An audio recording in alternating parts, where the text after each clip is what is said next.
عليكم ورحمة الله وبركاته. هردفتوتو داوتوتو قبي قول سينا أقوم عمل خينيات أران تناس قبي أداتين والتدي بنجرة قبي سافي قلالان سينا تنا بونا براتي أوغيسي تكنكا كان ولين جيرو عبد ناصر محمدي بريسان سينا جمال أحمدي برقم لما في قد سديت أبريل قيا صدماتي كان سينانتون اتبري فمتي وأمرت أمور سجنتا خنية وفانا توران أفيرا كينيا قبساوا في غوتا في قندال ورانا أدى بلسما أورمو كان سينان إسا هندوبتا من توقو أرانتان إسهني إهيسينا كافي إن يتون كيسان هنولمو مكان دالوتا عبد السلام قاسم جاما مكان قبسو كان دابا كيسات إتيم بيكمو elemoo biftuuti jaal elemoo biftuu bara 19 jahaatam bara baha oromiyaa godina harargee baha aanaa qarsaa magaalaa qarsaatti abbaa isaa haaji qaasim kabiiraa fi haadha isaa aadde haliimoo muusaarraa dhalate. jaal elemoon yeroo ijoollummaa xiqqoo jabaate akkuma ijoollee biraatti barnoota isaa eegale. barnoota kutaa tokkoffarraa hanga kutaa 12tti qabxii gaarii argate yuunivarsiitii seeneeti ture. jaal elemoo roorroo uummata keenyarra geessu arke barnoota kiyya dura lammii kiyya bilisoomsuun qaba je'ee barnoota isaa muree lammii isaa roorroo jalaa baasuuf murteeffate. seenaan duuba maqaan boollaa oliyaan maymaaysi oromoodha. jaal elemoo biftuu jiraachuu baatu seenaa inni hojjeteetu dhalootaaf hafee jira. hanga tokko obboleessa Abdusalaam Qaasim elemoo biftuu obboleessi isaa Muhammad Qaasim gootota dargiin akka lakkoofsa Habashaatti bara 1977 magaalaa Wataritti ajjeefaman keessaa nama tokko. waan nama gaddisiisu ajjechaa bara sanii firaa fi maatii hunda walitti qabeeti yeroo ilma isaanii ajjeessan dirqamaan ililchaa ja'an mootummaan dargiiti. haati Muhammad Qaasim aadde Haliimoo Muusaa ilma isii irratti ililchuu dadhabattee ilkee ciniinnatte. waraanni dargii maal taate je'een nama isii waliin taa'u gaafatan. warri bira jiruus ni ajjeesan ja'anii ilkee dhukkuba ja'anii waraana dargiitiif himan. eega dhukkube fuudhaa galchaa ja'aniin isiinis kan ajjeeftan kun ilma kiyya jechuu waan hin dandeenyeef ilma isii kan isii duratti ajjeesan akkuma ilkee ciniinnatteen qarsaatti galte. yeroo ammaa tanaa kana yoggaa mana booyaa yookaan mana du'aa dhaytu booyu hin beektu ni ililchiti. obboleessi elemoo biftuu qabsaawaan Abdul Hakiim wareegame.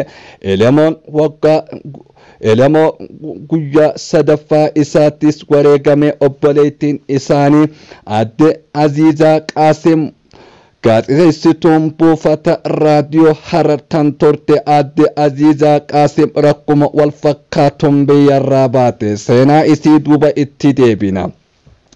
jaal elemoo biftuun kaayyoon isaa ganama galmaan gahuu fi ijoollummaadhaan bara 1970 keessa waraana adda bilisummaa oromootti dabalame. jaal elemoo biftuu osoo gara biyyaa hin seenin yeroo biyya olla akka Jabuutii jiranitti shoorri qabsoo keessatti inni taphataa kan himame dhumuu miti.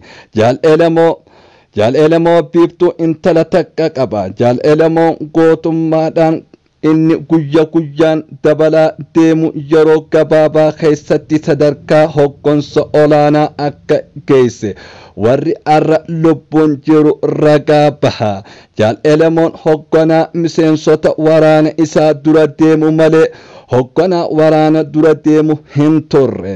keessumaafuu bara 1971 yeroo addi bilisummaa oromoo ABO'n biyya seenu jaal elemoo biftuu qondaalota waraanaa adda bilisummaa oromoo keessaa tokko kan turan baha adda durummaatti warreen laalaman keessa tokko ture. baha oromiyaa keessattuu godina harargee bahaa keessa iddoo waraanni isaa hin dhaqin xiqqoo muraasa.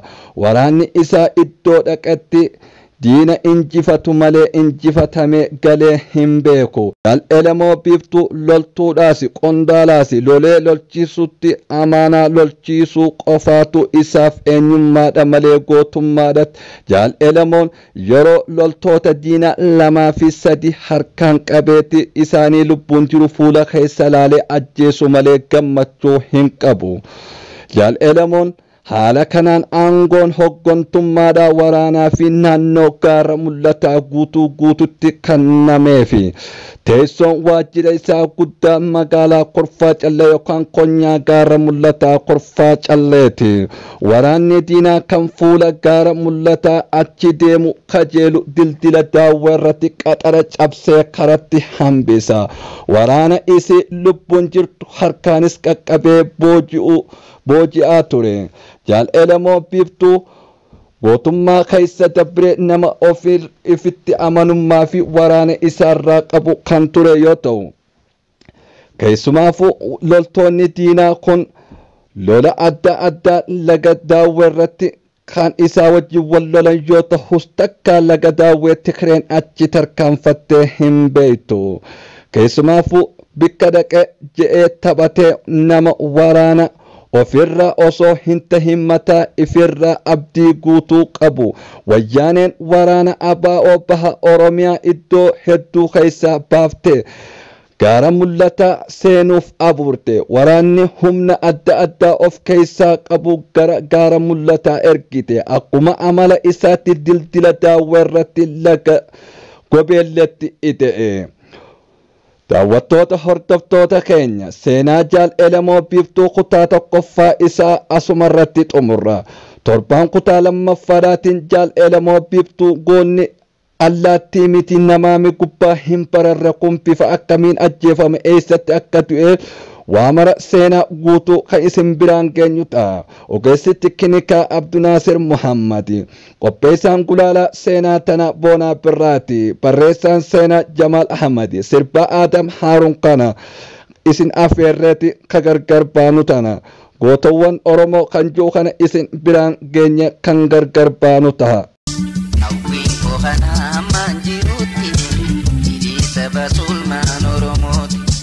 Sabakoof jedhee lubbuulee dhabu aduu maarree gurraman qabu seenaa koon dhabu.